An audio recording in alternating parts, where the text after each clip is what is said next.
Hey guys, இன்னைக்கு ஒரு real incident வச்சு ஒரு லைஃப் லெசன் கற்றுக்கலாம் அப்படின்னு தோணுச்சு. யூஎஸில் மாண்டானா அப்படின்ற ஒரு மலைப்பகுதியில் மேன்கன்ச்ன்ற ஒரு ஏரியாவில் வந்துட்டு லைட்னிங் பட்டு ஃபயர் இன்டியூஸ் ஆகிடுச்சு. இந்த ஃபயரை வந்து அணைக்கிறதுக்கு யூஎஸ் ஃபயர் டிபார்ட்மெண்ட் ஒரு ஸ்மோக் டைவர்ஸ் அப்படின்ற ஒரு டீம் வந்து இறக்குறாங்க. இவங்களோட ப்ரிடாமினண்ட்டான வேலை என்னன்னு பார்த்தீங்கன்னா, இந்த ரூட் காஸ் ஆஃப் தட் ஃபயரை வந்து கண்டுபிடிச்சி அதை டைவர்ட் பண்ணுற வேலை தான். இது நடந்தது 1949 ஆகஸ்ட்டில்.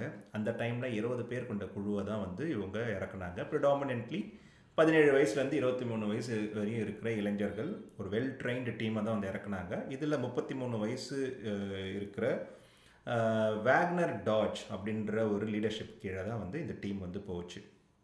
மூணு குழுவாக பிரிஞ்சு அவங்க வந்து இந்த டைவர்ஷன் பண்ணுற வேலையில் வந்து இறங்குறாங்க. கொஞ்ச நேரம் கழித்து வேக்னர் என்ன கண்டுபிடிக்கிறாருன்னு பார்த்தீங்கன்னா, இந்த ஃபயரை நம்மளால் கட்டுப்படுத்த முடியாது, ரொம்ப வந்து ஒரு பவர்ஃபுல்லாக இருக்குது. அதனால் ஒரு டீமை வந்து இன்ஸ்ட்ரக்ட் பண்ணி அவங்க மலை உச்சியை நோக்கி போங்க, அங்கே நம்ம எஸ்கேப் ரூட் வச்சு நம்ம எஸ்கேப் ஆகிடலாம் அப்படின்ற மாதிரி இன்ஸ்ட்ரக்ட் பண்ணுறாரு. டீமுமே என்ன பண்ணுறாங்கன்னா, அவங்க பேக்லாம் எடுத்துக்கிட்டு டூல்ஸ்லாம் வச்சுக்கிட்டு அவங்க வந்து ஓட ஆரம்பிக்கிறாங்க. இன்னும் கொஞ்சம் நேரம் கழித்து வேக்னர் என்ன நினைக்கிறாருன்னு பார்த்தீங்கன்னா, இது வேலைக்கு ஆகாது, ஏன்னா விண்டோட டைரக்ஷன்ஸ்லாம் மாறிடுச்சு, ஃபயர் இன்னும் கொஞ்சம் ஸ்பீடாக வந்து வர ஆரம்பிக்குது, நம்மளை வந்து அது சாப்பிட்டுடும். அதனால வேக்னர் என்ன பண்ணுறாருன்னா, திடீர்னு தன்கிட்ட இருந்த மேட்ச் பாக்ஸ் எடுத்து அவர் என்ன பண்ணிட்டாருன்னா, தன்னை சுற்றியே வந்து இன்னொரு புது ஃபயரை வந்து அவர் வந்து உருவாக்குறாரு. இதை பார்த்த மற்ற ஸ்மோக் டைவர்ஸ் எல்லாருமே இந்த ஆளுக்கு பயங்கர கிறுக்கு பிடிச்சிச்சு போல், உயிர் பயத்தில் என்னென்னவோ பண்ணுறாரு அப்படின்ற மாதிரி நினச்சிக்கிட்டு அவங்க வந்து மலை உச்சியை நோக்கி ஓடுறாங்க. வேக்னர் இங்கே வந்துருங்கடா, என்கிட்ட வந்துரு, நம்ம வந்து எஸ்கேப் ஆகிடலாம், போடாதீங்க அப்படின்னு அவர் வந்து இன்ஸ்ட்ரக்ட் பண்ணுறாரு. பட் யாருமே கேட்கல. அன்ஃபார்ச்சுனேட்லி வேக்னரை தாண்டி மற்ற எல்லாருமே வந்து ஓடினவங்க எல்லாம் அந்த ஃபயர் வந்து சுழ்ந்து அவங்களாம் இறந்துட்டாங்க. வேக்னர் மட்டும் எந்த ஒரு ஃபயர் இன்ஜுரியுமே இல்லாமல் எஸ்கேப் ஆகிட்டார். இது எப்படி நடந்தது? இது ஒரு புதிய ஒரு விஷயமாக வந்து யூஎஸ் ஃபயர் டிபார்ட்மெண்ட் வந்து கருதுனாங்க. அதனால் வந்து நிறைய டீம்லாம் வச்சு, சைக்காலஜிஸ்ட்லாம் வச்சு இதை இன்வெஸ்டிகேட் பண்ணணும், இதுலேருந்து லெசன் லேர்ன் பண்ணணும் அப்படின்னு நினச்சாங்க.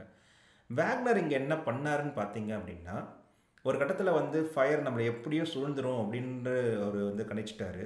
அந்த டைமில் வந்து ஓடி எஸ்கேப் ஆக முடியாது. அதனால் அவர் என்ன பண்ணாருன்னா, ஒரு ரீதிங்கிங் பண்ணி தனக்குத்தானே வந்து ஒரு கண்ட்ரோல்டு ஃபயர் உருவாக்குனார். தன்னை சுற்றி இருக்கிற அந்த கிராஸ் எல்லாம் அவர் வந்து எரிக்க ஆரம்பித்தார். எப்பவுமே வைல்டு ஃபயரில் வந்துட்டு இந்த காஞ்சி போன இலை, இந்த கிராஸ்லாம் தான் ஃபியூவல் டு தட் ஃபயர். அவர் என்ன பண்ணாருன்னா, தன்னை சுற்றி வந்த பெரிமீட்டரில் அந்த கிராஸை மட்டும் அவர் வந்து எரிச்சிட்டு ஒரு கர்ச்சீஃப் வந்து நினச்சி அவர் மூக்கில் வச்சு அந்த கிராஸ் மேலே படுத்துட்டார்.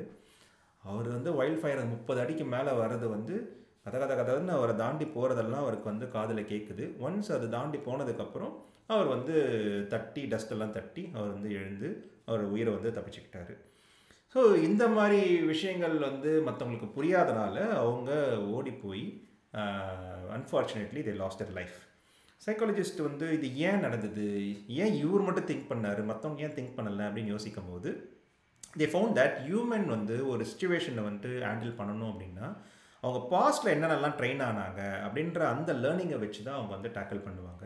இங்கே ஃபயர் ஃபைட்டர் என்ன பண்ணுவாங்கன்னு பார்த்தீங்கன்னா, 2 ப்ரிடாமினண்ட்டான விஷயங்கள் வந்து அவங்க பயங்கர பேசிக்ஸாக வந்து லேர்ன் பண்ணாங்க. ஒன்று வந்து தனக்கு கிடைச்ச அந்த டூல்ஸை வச்சு தான் அவங்க டைவர்ட் பண்ணுவாங்க, ஃபயரை டேக்கிள் பண்ணுவாங்க. அந்த டூலையே வந்து கீழே போட்டுட்டு ஓடணும் அப்படின்ற மாதிரிலாம் வந்து அவங்களுக்கு தோணவே தோணாது. Even if you instruct them to drop the tool and go away, அவங்களால பண்ண முடியாது. சப்கான்ஷியஸ் மைண்ட்லேயே அவங்க என்ன பண்ணுறாங்கன்னா, அந்த டூலெல்லாம் பேக்கில் வச்சுன்னு ஓடுறதுனால அவங்களோட பேஸ் வந்து கம்மியாகுது. அதனாலேயே வந்து ஃபயர் என்ன ஆகிடுச்சின்னு பார்த்தீங்கன்னா, ஈஸியாக அவங்கள வந்து சாப்பிட்டுடுச்சு. இது நம்பர் 1. நம்பர் 2 என்னன்னு பார்த்தீங்கன்னா, ப்ரிடாமினண்ட்டான வேலை என்ன ஃபயர் ஃபைட்டருக்கு? ஃபயரை வந்து கண்ட்ரோல் பண்ணணும். யாராவது ஒரு ஃபயர் ஃபைட்டர் வந்து தானே வந்து ஃபயர் இன்டியூஸ் பண்ணுவானா? அப்படி தான் இந்த வேக்னர் பண்ணும்போது மற்றவங்களுக்கு யாருமே புரியல, இவன் ஒரு கிறுக்கன் ஆகிட்டான் அப்படின்னு வந்து நினச்சிட்டாங்க. Even for the US fire டிபார்ட்மெண்ட்டுக்கே வந்து ஒரு ஃபயரை வந்து டூலாக வச்சு ஒரு ஃபயரை வந்து ஜெயிக்க முடியும் அப்படின்றதே வந்து வேக்னர் பண்ணதுனால தான் வந்து அவங்களுக்கே தெரிய வந்தது. ஈவன் வேக்னருக்கே இது தெரியாது இந்த மாதிரி ஒரு விஷயம் பண்ண முடியும் அப்படின்ட்டு. அவரு அந்த டைமில் இம்ப்ரவைஸ் பண்ணி தன் உயிரை வந்து காப்பாற்றிக்கிட்டார். ஸோ இந்த லேர்னிங் இதுலேருந்து என்ன லேர்ன் பண்ணோம் அப்படின்னா, ஒரு கிவன் பாயிண்ட் ஆஃப் டைமில் ஒரு புது சிச்சுவேஷன் வரும்போது நம்ம பாஸ்ட்டில் கற்றுக்கின விஷயத்தை வச்சு தான் நம்ம வந்து ஒரு விஷயத்தை டேக்கிள் பண்ணணும்னு அவசியம் கிடையாது. ஏன்னா இது வந்து ஒரு புது சிச்சுவேஷன், இதில் வந்து முன்னாடி நடந்திருக்கிறதுக்கு வந்து இல்லாமல் கூட இருந்திருக்கலாம். ஸோ அந்த மாதிரி டைமில் நம்ம வந்து ரீதிங்கிங் பண்ணி நம்மளே வந்து ரீஇன்வென்ட் பண்ணும்போது ஒரு சக்ஸஸ் ஃபேக்டர் வந்து ப்ராபபிலிட்டி வந்து அதிகமாகுது அப்படின்றத நம்ம லேர்ன் பண்ணலாம். நான் ஒரு ஃபயர் ஃபைட்டர் இல்லையே, இந்த லேர்னிங்கை வச்சு நான் என்ன பண்ண போகிறேன் அப்படின்னு நீங்கள் நினச்சிங்க அப்படின்னா நம்ம இதை லைஃப்லையுமே அப்ளை பண்ணலாம். ஃபார் இன்ஸ்டன்ஸ் நம்ம ஒரு மேரிட்டல் லைஃப்பில் இருக்கோம் அப்படின்னும் போது எல்லாம் நல்லா தான் போகுது அப்படின்னு நம்ம நினச்சிட்ருப்போம். பட் நம்ம பார்ட்னர் வந்து அட் டைம்ஸ் வந்து அவங்க ஒரு சைன்ஸ் கொடுத்துக்கிட்டே இருப்பாங்க. நிறைய சின்ன சின்ன சண்டைகள் வரலாம், இல்லை எமோஷ்னலாக வந்து அவங்க டிஸ்டன்ஸ் வந்து நம்மளை விட்டு விலகி இருக்கும். இந்த மாதிரி விஷயங்கள்லாம் நம்ம பொருட்படுத்தாமல் வேலை ஓட்டத்துலையோ இல்லை கால ஓட்டத்துலையோ நம்ம இதை வந்து உதாசீனப்படுத்திட்டு ஓடும்போது இது வந்து பெருசாக வந்து ஒரு பிரேக்கப் ஆகிறதுக்கோ இல்லை டிவோர்ஸ் மாதிரி ஒரு சுச்சுவேஷன் பெரிய சண்டைகள்லாம் போய் முடியும். அந்த டைமில் வந்து பேச்சப் பண்ணுறது ரொம்ப கஷ்டம்.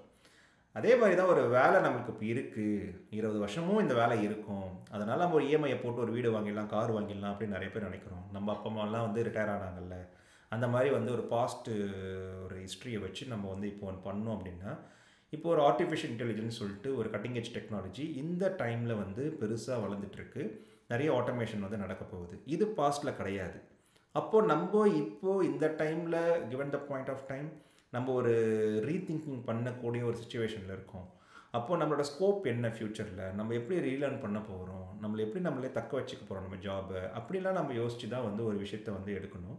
அது இல்லாமல் நம்ம பாஸ்ட் ஹிஸ்ட்ரியை வச்சு எடுக்கிறதுனால வந்து நிறைய தப்புகள் நடக்கும் அப்படின்றதுமே வந்து இந்த மேன்கல்ச் இன்சிடெண்ட்டை வச்சு நான் வந்து தெரிஞ்சுக்கிட்டேன், புரிஞ்சுக்கிட்டேன்.